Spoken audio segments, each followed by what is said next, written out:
Now we yeah. Magic TV, not TV for you, not TV for me. Magic TV, not TV for you, TV for we all.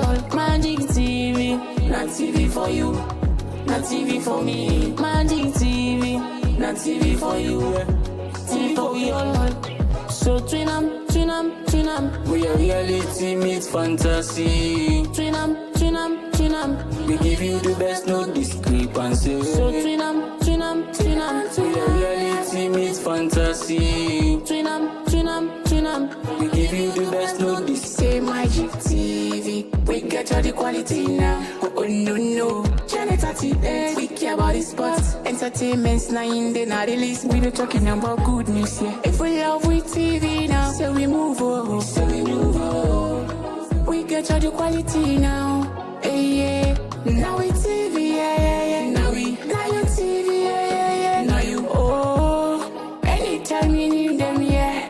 They're available for you. Magic TV, not TV for you.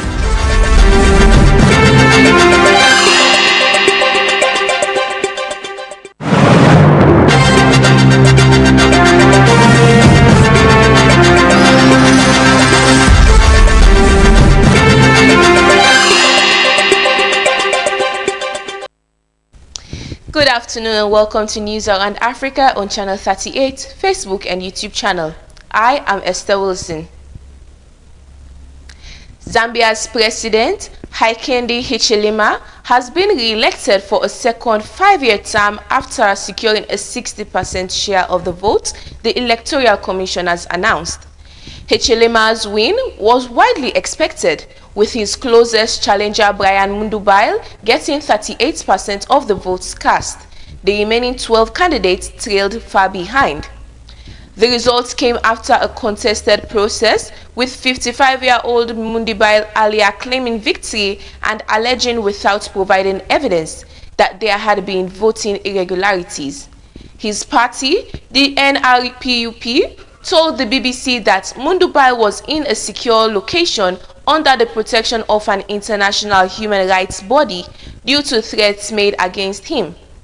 He will communicate directly with the Zambian people and the media as soon as circumstances allow, the party said on Tuesday. Local media reported that Mundubail and his running mate Makebi Zulu had gone into self-imposed exile at a UN agency in the capital Lusaka, fearing arrest. It came after some leading opposition figures were arrested in a raid on Friday, who the authorities accused of plotting an insurrection.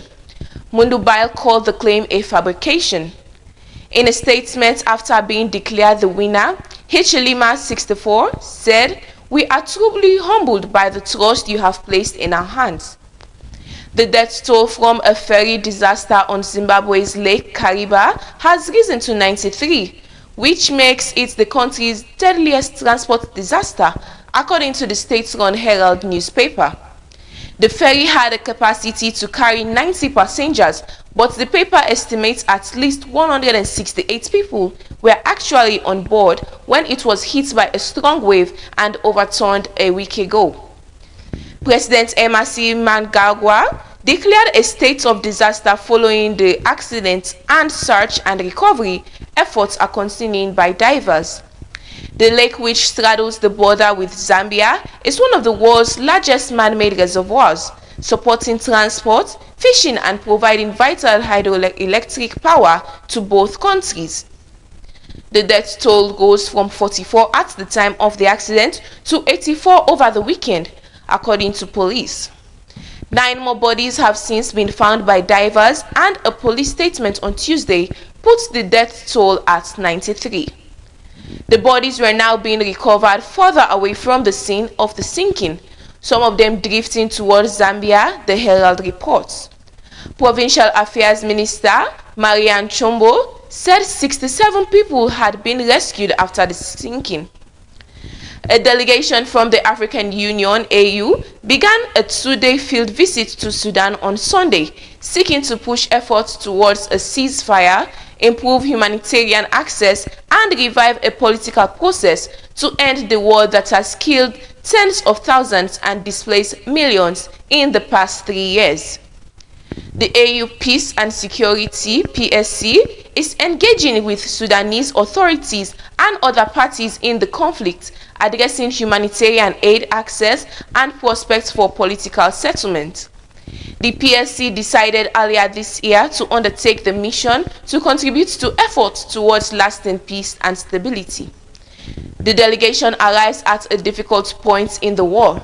The Sudanese Armed Forces (SAF) have regained control of much of the capital, Khartoum, while the Rapid Support Forces (RSF) remain entrenched across much of Darfur in western Sudan. Kordofan, the region linking central, western, and southern parts of the country, has become another major threat for fighting.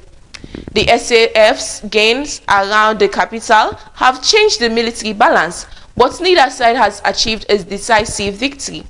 That leaves the AU trying to advance diplomacy, while both forces still believe they can improve their positions on the battlefield. What is the AU trying to achieve?